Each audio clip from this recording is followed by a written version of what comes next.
Any training within your job role? No. More or less 2 minutes. This is it. That's how you pull the drill down. That's the piece of metal you've got to put in. That was it. And you were given a box that side of work to be done and another box that side to put the finished work into. Okay. So it was pull handle, drill it, take out, put in the box. That was it. There was no chit-chat. We didn't chat, only in tea breaks. Okay. Finish work into. Okay. So it was pull handle, drill it, take out, put in the box. That was it. There was no chit-chat. We didn't chat, only in tea breaks. Okay. You had various jobs. You could be on drilling. You could be on the press.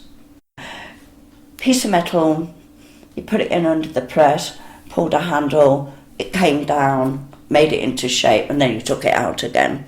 And that's all you did. It was put it in, pull the handle, take it out. Okay. How much did you earn a week, would you say? About 8 shillings a week. 8 shillings a week. That's 40 pence in new money. Would you say that was enough to live on at the time? It was a good wage actually at that time. Wow. There was different rates according to age and sex. Okay. Men always got more than women, always. We just tried to help each other. Yes, everybody was very helpful. Even the guys were, they would try to help us.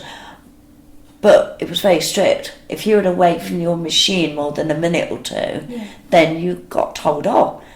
You returned to your machine. Yeah. So it was quite rigid. But you did try to help you, because we had youngsters of 15 in there.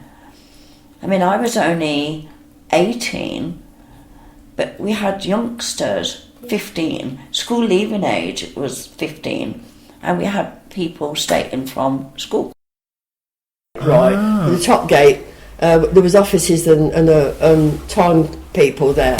But they had a big, about 3 times the size of this, where they did all this experimental work. And we did nylon, we did aircraft and something else. And I found them up on the... Well, ours was one of the best tool rooms at the time in Coventry, better than the Elvis, everybody else.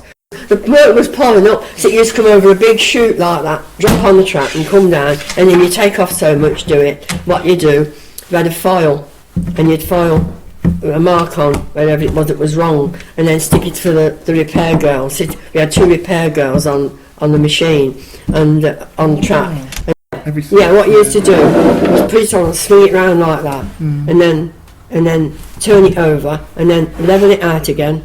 Because you could get a crack in the link, you know, the little round links in between the chains. Then turn that one over, and then we used to swing it round again, swing it over again, and then if it was all right, chuck it back on the track. If it weren't, we used to have a file, an old-fashioned file, rigid head file, and you just put it out like that, and you make a mark on it, and then swing it around, leave it there, and then the girl on the repair machine would come up.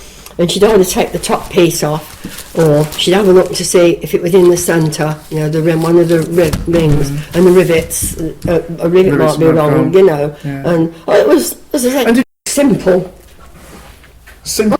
Duplex and triplex. And also we did Air Force aeroplane timing chains, and they would be miniature and very special. We had a 1-day family day, but I can't recollect where it was, where they held it, where all the employees were invited along, and their husbands and wives, you know, we were all invited, and there were sort of little stalls and that type of thing.